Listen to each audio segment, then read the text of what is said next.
I was just gonna say, so like your scenario with the different percentages, obviously some of those would be below par where they're getting like a lender credit back, and you're estimating like dropping some basis points, stuff like that? Mm-hmm. Okay, gotcha. That's what I thought. I just want to make sure. Yeah, you always know where you stand. You always know where your limitations are, right? But the key thing is though, like how I would sell when I was a loan officer is I would sell rate sheet as if I had no option for PE.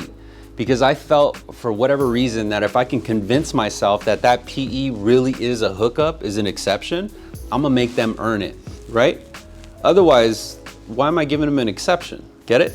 So I really convinced myself that that rate sheet was rate sheet, and I would read rate sheet. I'd be like, hey, you know what, based on our current pricing today, looks like 4.5, it gets you about 0.25%, you know, prepaid interest. You actually gotta buy it down. So it's gonna cost you about 2,500 bucks. But hey, I got an idea. We have this huge campaign in Orange County where I think I can maybe fit you in and get all the closing costs waived, because we really have a huge presence within your area of Orange County. And I got this meeting anyway at 3 o'clock tomorrow. But here's the thing is I'm gonna need a few documents from you just to show my manager that you actually qualify. And if I can include you within that campaign, this will help you save 3,600 bucks. What do you think? Yeah, how do I get that? Right? Because all they hear is that they have no closing costs. Get it? So all you're doing is changing the perception that they have. You might be like, but D, that's misleading. No, it's not. The rate sheet says it's 99.75. You're hooking them up, right? All it is a give, take, bounce back, right? But the problem is though, is that some of us, we kind of expect that because we don't know anything else. We don't know anything different. None of us have actually sold in a retail environment where we didn't have a choice to get that PE, right? We never worked in a space where whatever you see, that's the price you get. Got it?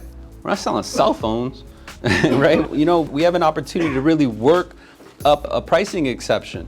But the problem lies is that when we take these people down this particular path and we don't give ourselves enough opportunity to build rapport, we don't understand how important that payment is to that particular person. But when we build up the rapport and we take our time to really finesse that conversation, we understand what happens if they don't buy. You see, the primary focus that a lot of loan officers have is what happens if they do buy, right? Hey, if you get it today, Jim, we can save you some money on your monthly payment. We could save you probably $135. Hey, Jim, we can bring your payment down from 4.5 to 4.375, 30-year fixed. We're trying to find reasons why they should buy. But a lot of people don't really, you know, appreciate the fact of FOMO, the fear factor. And the reason why I was actually brought up to sell on fear was because, as some of you already know, I came up in a subprime environment. And so I used to work with a lender that, you know, made a lot of predatory moves, and this lender got shut down because of its predatory lending practices. And I'm not teaching you to practice predatory lending. We couldn't do that even if we wanted to because of all the regulations that were put in place after the meltdown, right? But what I did get a chance to take away was understanding the true saying of people really do buy off of emotion and then justify it through logic.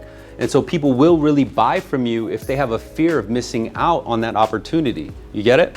So really practice that. And so again, the only way that you can even get to that point is if you had an opportunity to build up the proper rapport and understanding of how you're truly going to deliver value and change the overall lifestyle quality of that person you're talking to. And it's very hard to understand how you're going to change their lifestyle quality if you're going average of talk time 5 to 7 minutes. Because all you did was like, hey, Jim, how can I help you today? You know what, D, I want to lower my rate and lower my payment. Got it. What's your rate and payment? 3.5%.